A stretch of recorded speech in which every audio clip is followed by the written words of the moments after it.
When life gets hard, when our hearts feel stretched thin, when the world feels heavy, somehow a warm meal can give us a moment of peace, a moment to breathe, a moment to remember that we're still here, still held, still capable of healing.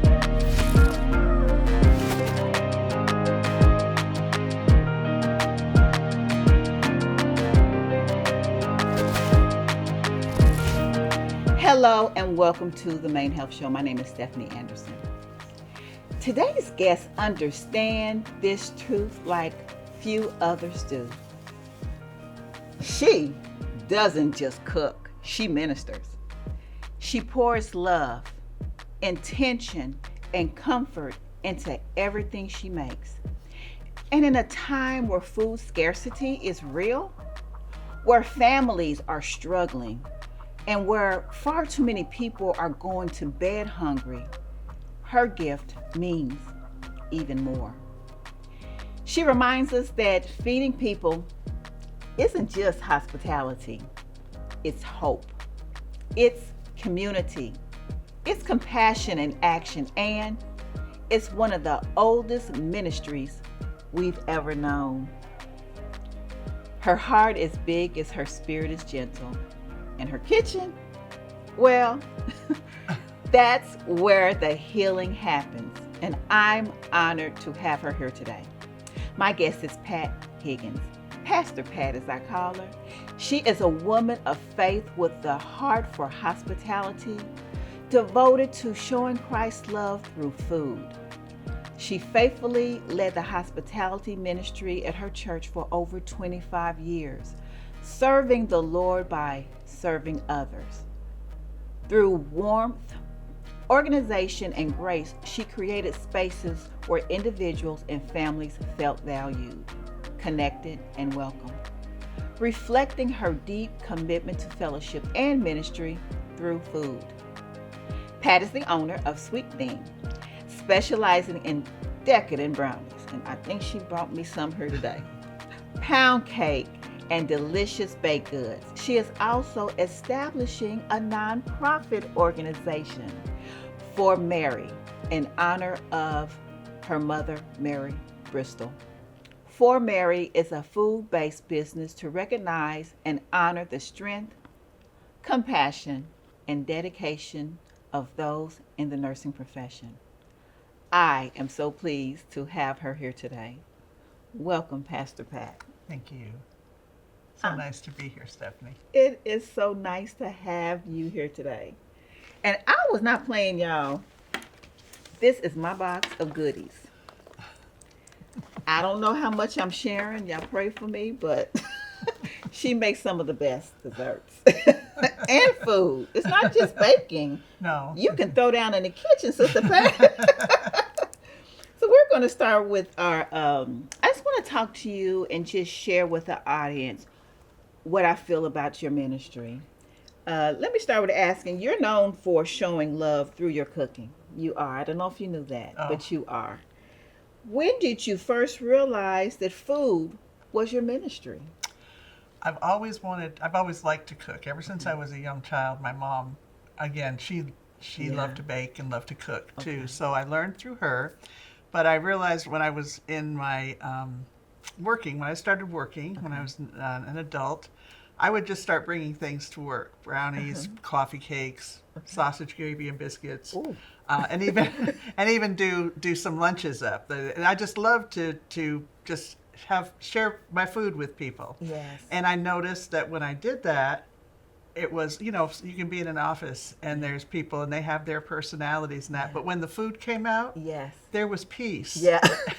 And there was unity. Yeah. It was a different atmosphere. The people that my employees, they'd get excited about the food, about food's coming, you're bringing us food.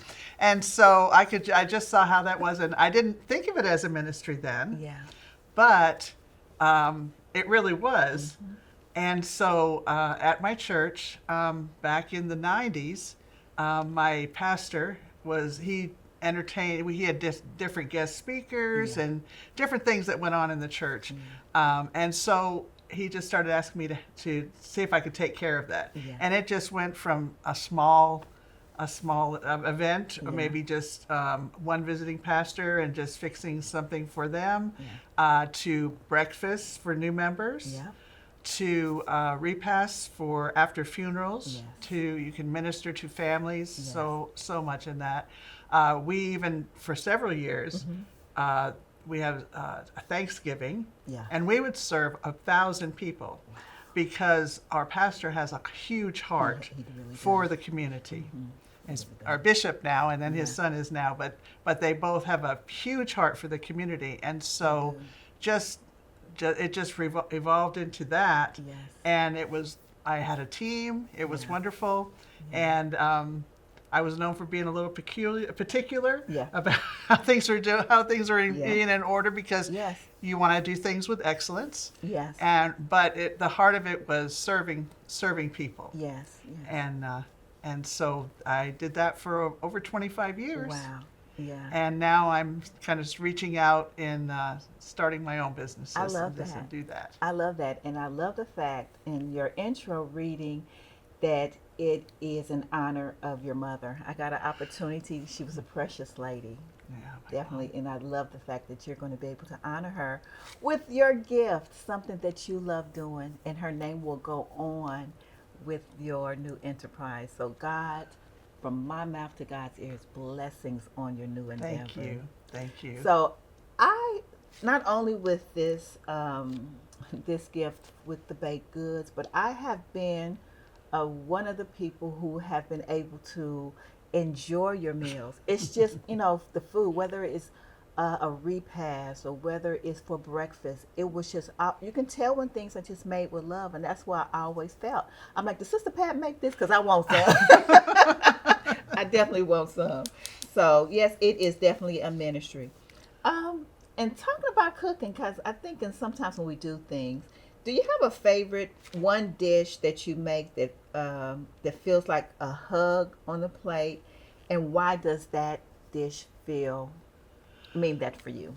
It's not necessarily a dish, but it's Okay. my brownies. Okay. I've kind of tweaked with the recipe and kind of, and I get so many, I say compliments, I They guess, are, or, yeah. or remarks of when Yeah. when I give people my brownies, they're Yeah. like, oh my gosh, I've never had a brownie like this. Yes. Or this reminds me of, something my mom would cook, which is, I Yes. think, the biggest compliment there. Yes. And so, I guess being with fixing food Yeah. and especially with the brownies, it just makes me feel good that Yeah. it makes people feel good. Yeah. Not to push me up, but Yeah. just to, that I can give something to people that they enjoy, that, not everybody would probably make themselves a dozen brownies, because everybody's trying to Yeah. watch the calories.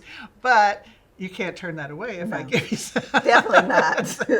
Definitely not. So I think my brownies, that's what makes me feel like I'm getting a hug Yes. when people say, The reviews on her brownie are real, y'all. They're delicious. But I think, I think sometimes we take our gift, it says our gift, the word says will make room for you. And I think sometimes things that come easier for us, we take for granted. But girl, there's people that can't cook. So your gift is a gift. It's easy for you, but it's huge. And I also thought about the scripture talked about when he comes and he asks, did you feed my people? You can say yes. So don't sleep on your gifting, because it puts Right. a smile on so many people's face. But sometimes we tend to think, well, I just do this, or because we like doing it. But it's indeed not a lot of people can do, dear, what you do. well, I realized early on that Uh-huh. a lot of young people, the young ladies, Yeah. don't know how to cook. Oh. And so at one point I was having classes at my home and took them in, and because they were young marrieds or Yeah. just young women that were interested Wow. in learning how to cook. And so we would put meals together, and I would show them how to set a table, and because all of that's important. it is. Presentation's important. Yes. But so Yes. I know it's a necessary. Yeah. And when you say you're particular, I think you should be. What you do, You should be proud of it. So it's nothing wrong with, because a lot of people have lost the skill of table setting. I think visibility matters. So how things look. There's some things that can be taste good, but they don't look appetizing. So I think it should taste good, but I think it should look good as well. So I think when you say that people know that you're particular, that is a good thing to be known for. That you are particular about what you put out, because it matters. Yeah. Well, when you look at something, you eat first with your eyes. Eyes. And so if it doesn't look pleasing, Yeah. if it doesn't look appetizing, Yeah. then it could be delicious, Yeah. but they pass it on over. That's true. And I've always said that, if you presented food correctly or in a pleasing way, you could serve a bologna sandwich and the fixings, and Yeah. people would just be mesmerized Like, by oh, it. that's the best bologna sandwich I've ever. But it's so So true. it is. You eat with your eyes first, and it's fun to. Yeah. It's fun for me. Yeah. And you're right, because sometimes my eyes are bigger than my stomach, but it looks so good. So you're right that we do take it in first visually, and then we enjoy it, hopefully if it's good. But Pat's stuff. That's But yeah, we enjoy it when we actually taste it. So that's yes, right. Yes. I had never thought about that. Uh, I like that. So, we talk about what you do as being a ministry. How do you see hospitality as a form of Christian service, not just entertaining? so I think that hospitality is as Christian service is a culture of welcoming. Okay. It's something that well in the Bible in Romans 12 and in Hebrews 13 it talks about hospitality, Yes. which means love of the stranger. And so hospitality is an expression of love. Yes. It's a way to help people to feel comfortable. Yes. It's people you may not know. You look at people and maybe you don't think anything's going on, but Yeah. they just want to be welcomed in. They just Yes. want to be talked to. They just want to have a conversation. Yes. So hospitality isn't always about food, although Jesus spent a lot of time around the table with his disciples and did. things like that, and at people's houses for meals and that. Yes. But I think that for Christian service, the hospitality is the culture of welcoming Yes. people, and that just can go in many directions. Yeah. Once And you I welcome love people. that. Yeah, it's true. And it's almost sad, Pastor Pat, that a gift like that and something that shows love, because we know God is love, but just something so simple as welcoming people and just showing them hospitality, that there are a lot of people who are doing without. Our ministry at our church is well known in the area for feeding. Once a month we have a food pantry, and I just love being a part of such a ministry that gives so freely, and it be some good stuff. It's Absolutely. not remnants of this, pieces of that, because I believe the Lord will judge us based on how we give. And I think he loves a cheerful giver. And that's when I think about you and your cooking. You be smiling. And I think the Lord really loves a cheerful giver. So, we're part of a ministry. Our head really denotes what the rest of the body does. So our headship is really good when it comes to being hospitable Very and much. very generous in giving and just showing love. So you being a part and extension of that and what it is you do is it just feels good. It's just part of what it is that we stand for. In your experience, what happens spiritually when people gather around a table that's prepared with love? I think, that's important. Yeah. It's important. I call that the table ministry, Yes. because it's so important to like I said, welcome, to have people when you're inviting a person to come and sit down, whether Yes. it be a church function or at your home or whatever, you're telling them that there's not anything they have to do except just be there, Just and come. it gives people a feeling of being safe and Yes. secure and welcomed. Yes. They they're being told without words that they matter just by welcoming them to Yes. your table. They're saying, you're telling them you matter, Yes. and you don't have to do anything Yeah, for just it. come. Just come. Yeah. And it has, being around the table, there's conversations that can happen that wouldn't normally happen if you were just Yeah. passing somebody by on the street, or just Yeah. even, going to church together. But Yeah. if you have that time around the table, then you can have, there may be some differences, but there's something Yeah. about food It is. that will kind of, let's lessen that, Yes. those sharp edges a little Yes. bit.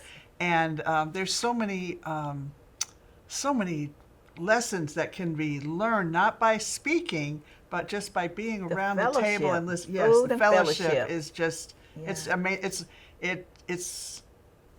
amazing. It can be a healing balm. And one of the things, Yes. when you talked about that it goes far beyond food, I remember growing up, my mother would always tell us to be careful how you treat people in your home. Always be good to people in your home. So that kind of piggybacks on what you're saying, that when you invite people into your home, you're not asking for nothing but their company. Just Right. come and you care for them. And that's part of showing love. Yes. Part of, because we never really know what people are going through.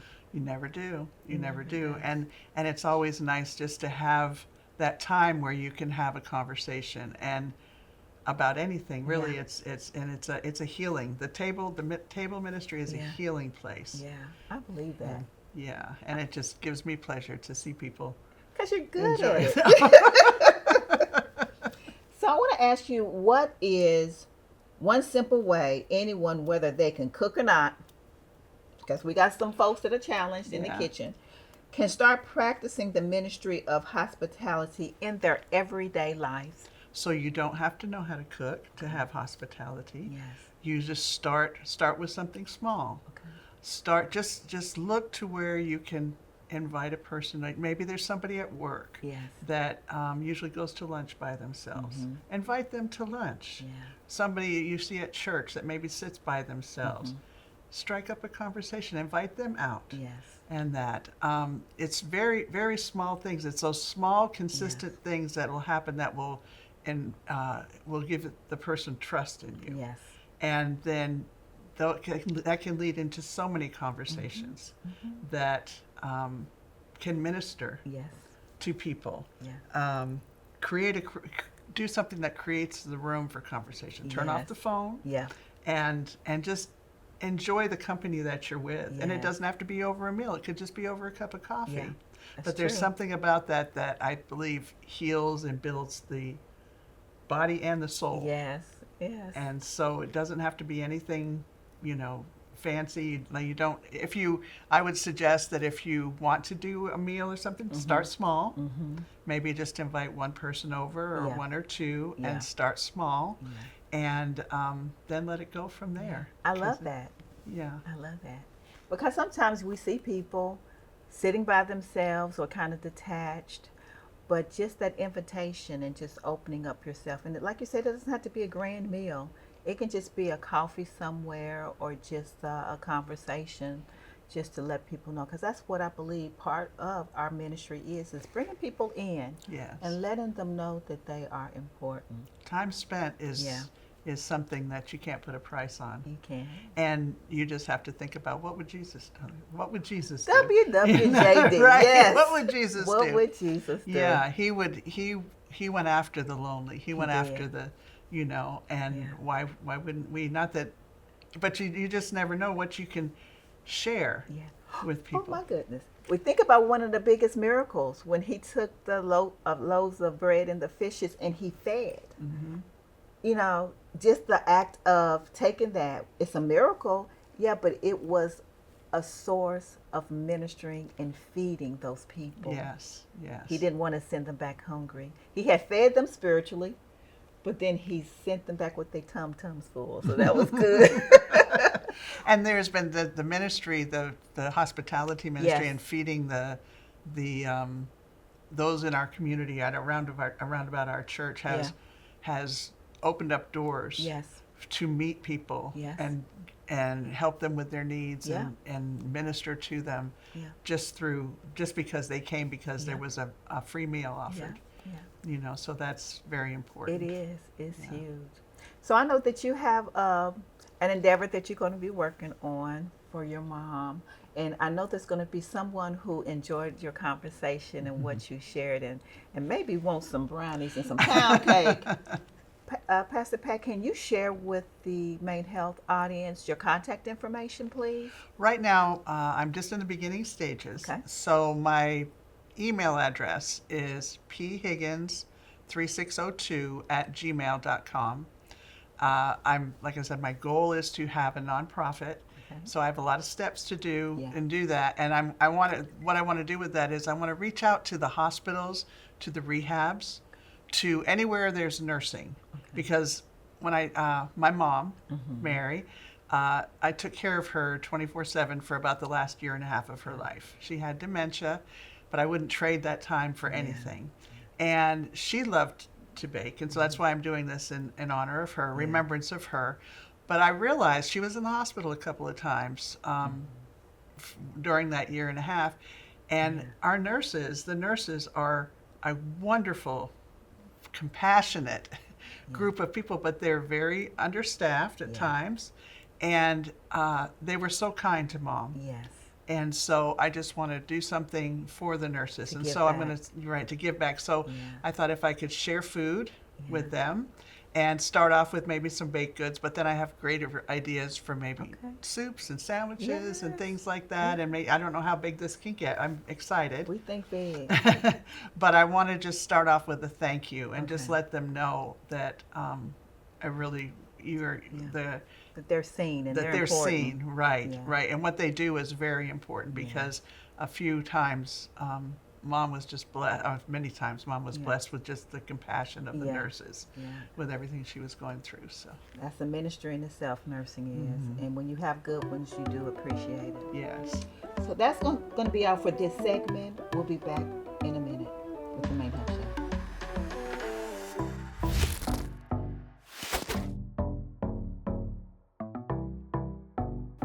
Hi, I'm Stephanie Anderson, the Alopecia Advocate, speaker, author, and host of the Main Health Show. If you're living with alopecia, struggling with self-image, or simply yearning to feel seen, heard, and whole again, I wrote this book just for you. My newest book, 52-Week Daily Devotionals and Alopecia Affirmations, Cultivate Empowerment and Self-Love Every Day of the Year, is a transformational guide to help you reclaim your confidence, restore your faith, and rediscover your beauty inside and out.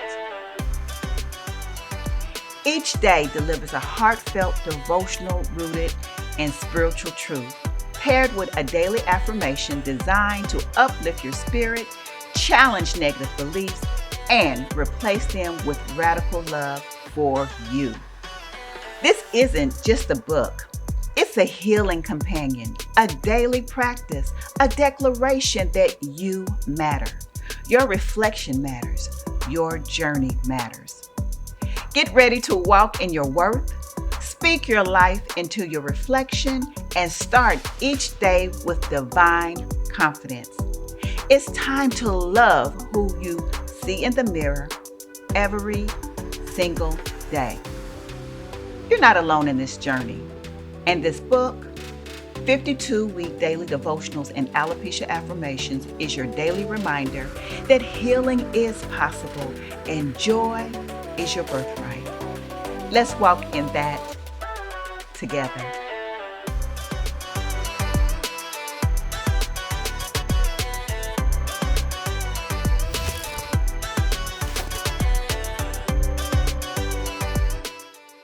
And welcome back to this segment of the Main Health Show. This is what I like to call the main question rooted in awareness. Well, I get the opportunity to ask my guests a question about alopecia. And today, Pastor Pat has so graciously offered to answer this question. So, Pastor Pat, what does alopecia awareness mean to you, and how or has it impacted your personal or professional life? Yes, alopecia awareness is very important because it's a stigma that back, maybe even now still, but I appreciate as you've brought it out and made women more aware, and men and women more aware of it. I don't believe that it's stigmatized as much as it was. I had a bout of about 5 or 6 years where I started to lose my hair in the front. And I had like a big bald spot in the front of my hair, and I'm like, what is going on? And realized through much prayer and research that it was stress and it was diet. And so I think that getting the word out is so important because there's many different ways that you can, it can be many different ways that it can be healed or just maybe not, but because of whatever the situation is. But I think that now because I went through that, I look at women when I come in contact with women and I'm like, and I know I'm going to pray for you because it's a hard thing if you don't know what. And like I said, mine was mainly because of stress. And once I worked on that, and I was taking care of my mom and another friend that had dementia, and so I was just going at both ends. It seemed like running at both ends, and so and wasn't taking care of myself nutritionally either. And once I've started to do that, and then it's getting better. Yeah, so it's very important. Yes, thank you. We need more awareness. That's going to be all for this episode of the Main Health Show. I'm Stephanie Anderson. Thank you so much, Pastor Pat, for joining me here today. Thank you, I Stephanie. appreciate it. Until next time, I'll see you. Take care and be blessed.